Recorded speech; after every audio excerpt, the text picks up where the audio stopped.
Final Destination is one of those movies which borders on the line of being cheesy, while at the same time holding an interesting enough premise to keep things entertaining for me. The first time I was introduced to this series as a kid, I was left incredibly paranoid for multiple days after watching this movie. All of a sudden, any and every random household object now had the ability to brutally kill me or any of my family members. Suffice to say, this cheesy popcorn horror flick left a profound effect on me, quite unlike anything I had witnessed before. But I guess that's what you get for watching a movie about death being inevitable and having no way to avoid it at 11 years old. After rewatching it now, it's easy for me to understand how silly I was being when I was a child, but I can also see why it managed to have such an effect on me. Watching it now for the first time in years, I noticed there was still some residual anxiety left over from when I watched it as a preteen. It must have been something which was lingering in the back of my mind unknowingly to me, waiting to once again re-emerge. Considering the caliber of some of the movies I've covered on this channel so far, this is child's play in comparison. But it just goes to show how truly powerful the human mind is, even if you consciously haven't thought about it in years. The movie begins with a group of teenagers getting ready to embark on a senior trip to spend some time in Paris. We're introduced to the main character Alex. Alex seems to display some mild characteristics of having OCD and an anxious mind. While packing his suitcase, his mother goes to remove the airport luggage tag from the previous time he must have flown. He stops her, stating that it was on there last time he was on a plane and the plane didn't crash then, so he wants to keep it on now just in case. The mother, thinking that he's just talking nonsense and being nervous about the situation, goes ahead and pulls the tag off anyway. Ooh, foreshadowing. We get introduced to the group of teenagers as they arrive at the airport and get ready for their departure, getting a little taste of their personalities and getting a glimpse into what these characters are like. Just like the foreshadowing with his mother, multiple different characters make multiple different references about the plane crashing. It's as if they're in a movie about a plane exploding or something weird like that. It's like if you went into this movie not knowing what was about to happen, well, you would have already sussed it out by now. They all board the plane and proceed to get ready to take off. Alex gets approached by two of his female classmates and they ask him if they can switch seats so they can sit next to each other. Much to the dismay of Alex's friend Todd, meaning Todd won't get to sit next to one of these girls, he agrees to anyway. After sitting down next to Todd, he notices that the tray on the back of the seat in front of him is broken. The plane begins to take off, and Alex is visibly uncomfortable about the situation. It's clear that flying causes him a lot of anxiety. The plane begins to go through a little bit of turbulence, startling the passengers for a second or two before it subsides and everything returns to normal. But after a few seconds, it begins to shake again, but this time violently. The oxygen masks deploy from the ceiling, but then a fire breaks out in the cabin, eventually resulting in an explosion which rips off a side portion of the plane, sucking people out to a certain death as they try their hardest to hold on for their dear lives. Then suddenly there's another explosion, but this time it completely engulfs the plane, killing everybody. Alex then wakes up in a sweat, sitting in the plane. It seems to have been some sort of sadistic nightmare right before the takeoff. But then suspiciously, things start playing out in exactly the same way. The two girls approach him and ask if they can swap seats. Startled by this, he runs to his friend's seat to check if the tray is broken, and it is. Now Alex is freaking out. Certain the plane is about to explode in mid-air and kill everyone, he tries warning everyone what is about to happen. He gets into a confrontation with another student and is forcefully removed from the plane, while a handful of students follow him off as well. They're sitting at the terminal gate, annoyed that they're going to have to get a later flight, and Alex begins to explain exactly what he saw and why he began freaking out so much. An argument breaks out between the students about Alex causing them to miss their flight, and then in the background, you can see the plane explode, sending a shockwave which blows out the airport windows. They just sit there, staring, completely shocked at what they've just witnessed. An airplane full of people exploding, killing absolutely everybody on board. The only surviving members being the people that got off the plane. Alex, Claire, Todd, Billy, Carter, Terry, and the teacher, Miss Luton. The FBI arrive and begin to ask the students questions relating to why it is they got off the plane and why Alex was spouting that the plane was going to explode before it did indeed explode. 39 days pass after the horrific incident, and the school holds a memorial ceremony for the students and teachers lost in the accident. It's made clear that a lot of people think something is up with Alex, almost blaming him in a way for the events which took place. Later that night, Todd is at home in his bathroom, and there's this strange feeling of an ominous presence entering the bathroom, accompanied by a sound cue informing the audience that something isn't quite right here. The pipe behind the toilet begins to slowly leak water all over the tiled floor, and then we see Todd start to interact with several possibly deadly objects. The movie has rather smartly now made us concerned that these everyday and boring objects we wouldn't think twice about using now could harbour potentially deadly consequences. You see him using a razor, pulling nose hairs out with a tweezer,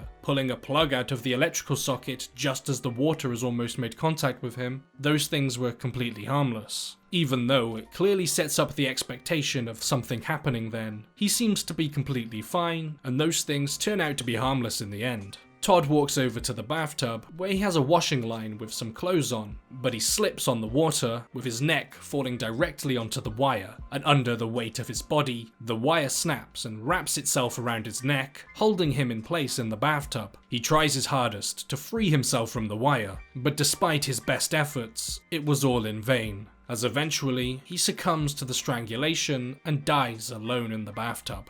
We then see that the water begins to retract back under the toilet, putting the thought into the viewer's mind that this wasn't just some sort of horrible, unfortunate accident. There's possibly something paranormal at play here. Alex decides to go to Todd's house after a shredded piece of paper lands on his lap, displaying the word Todd. After he arrives, he learns that Todd is dead, and his father blames Alex for Todd supposedly taking his own life because of the guilt of surviving the plane crash. Which isn't very good logic, because he dies either way. After Alex notices Claire skulking around the scene, he decides to go and pay her a visit. With both of them not believing that Todd killed himself, they decide to go and break into the mortuary and go and find out for themselves. A creepy man enters the room, telling Alex he knows exactly who he is, and explaining to him that death is unavoidable. It can't be reasoned with, it will get you. Life is all a part of death's sadistic design, which ultimately leads to the grave. He explains to Alex, because he got off the plane and cheated death, it will be coming for him. Alex and Claire are discussing death omens, with the possibility of them doing things which would later on trigger their deaths. But then Alex is briefly distracted by seeing a reflection of a bus in the window. Through complete chance, or perhaps death's design, all of the survivors bump into each other in the same location. And surprise, surprise, they begin to argue once again. Terry begins to explain to her boyfriend Carter that she's just sick of all of the arguing and dwelling over the plane crash and how she won't let it dictate the rest of her life, when all of a sudden, out of nowhere, she is splattered by a speeding bus, as the rest of the group just watch in horror. Later that night on the news, Alex sees the path of the fire which caused the explosion on the plane. Using this information, he learns that the death of his friends was not just a coincidence, and that there is actually an order in which death will be coming for them, which is the order in which they were supposed to be killed by the fire on the plane. He comes to the realization that the next victim is going to be the teacher, Miss Luton. He begins suspiciously checking out her car, making sure there's nothing loose on it, and a scared Miss Luton, already creeped out by him, calls the FBI. This is already a bad look for Alex. He's already a person of interest, with him somehow knowing the plane was going to explode, and then with the surviving members being killed off one by one, and now him being caught here. Just as Alex is taken away, once again, the ominous presence begins to appear.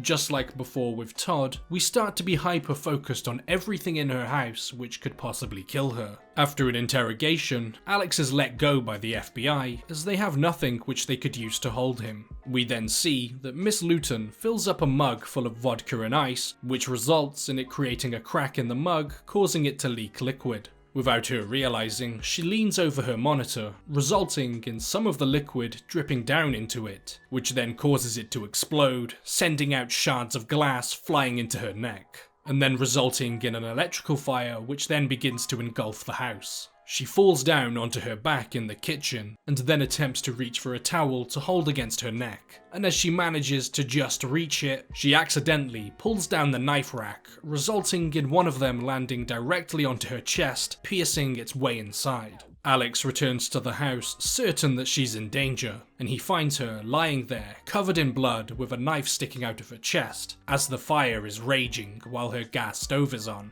A chair falls onto the knife, pushing it deeper into Miss Luton's chest, and without thinking, Alex reacts by pulling the knife out of her, resulting in his fingerprints now being on it. Realizing that his prints are now on the knife and Miss Luton is dead, Alex makes a run for it, and while he's getting away from the house, it explodes. After the unfortunate event of Miss Luton's death, the surviving teenagers decide to meet up in Carter's car and discuss Alex's theory. Alex begins to explain to them that he knows the order in which they'll die and that death is going to be coming for them, so the only thing they can do is try and cheat death so it skips to the next person on the list. Distressed by this and wanting to be in control of the situation, Carter begins to drive erratically like a maniac in hopes that he'll just die here and now. But death doesn't allow that. Death doesn't work like that. As Carter is coming to a stop, Alex sees the reflection of an oncoming train in the window.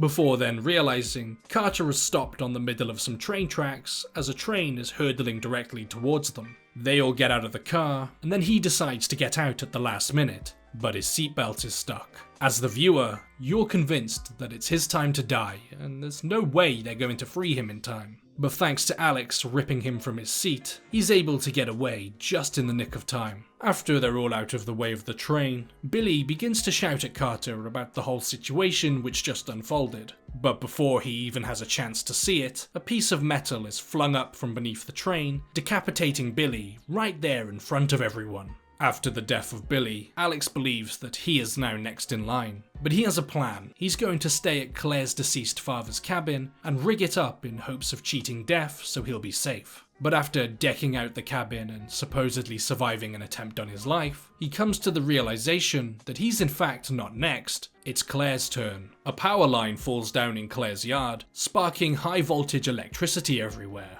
In the commotion, her metal washing line is ripped from the ground and sent flying towards the pool, causing it to spill water all over the yard, creating one big deadly electrified body of water. Throughout this ordeal, Claire has multiple run-ins with near-death instances, but just manages to survive them. She gets herself locked in a car as she's trying to flee, with the electric wire on the hood, but then Alex arrives just in time. Alex decides that he's going to sacrifice himself in order to ensure that it will skip Claire completely. He grabs onto the wire and then is sent flying backwards. We see that 6 months passes, and then we see a scene of Claire, Carter and Alex departing from a plane, with Alex obviously being alive and well. Somehow, after the previous year of horrific events and multiple deaths, they decide once again to embark on a flight. Don't ask me why. They're in Paris, and they decide that they're going to have a toast to all of their friends and the people who didn't make it this far. But throughout their conversation, Alex comes to the realization that he might actually be next, and this thing could possibly still be going on. In his erratic state, he is saved by Carter from being hit by a bus, but the bus crashes, causing a giant sign to swing down from the rooftops and smash right into Carter, with the movie coming to an end right before it impacts.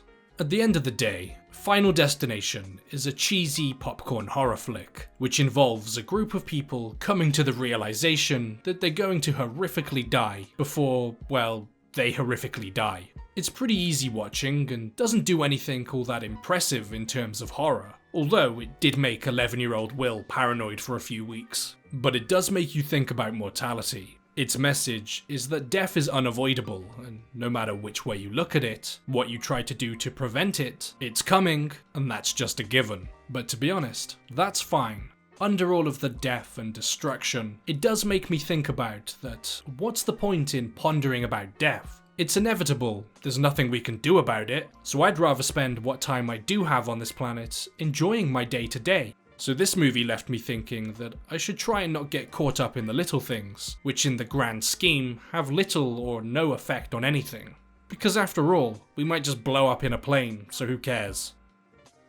Before we wrap things up, I just want to say a big thank you to Dom for supporting the channel on Patreon. YouTube absolutely does not endorse this type of content, so that's why I find it great that there's people who like what I do enough to actually financially support the channel. So once again, thank you Dom for your help. And also, the channel's got a Discord server, so if you want to talk to like-minded people about horror movies or just things in general, there's now a place to do that. And if you wanted to make a suggestion about a movie for me to cover, well that's probably the best place to do it. So once again, thank you Dom for supporting the channel, and thank you everyone else for watching.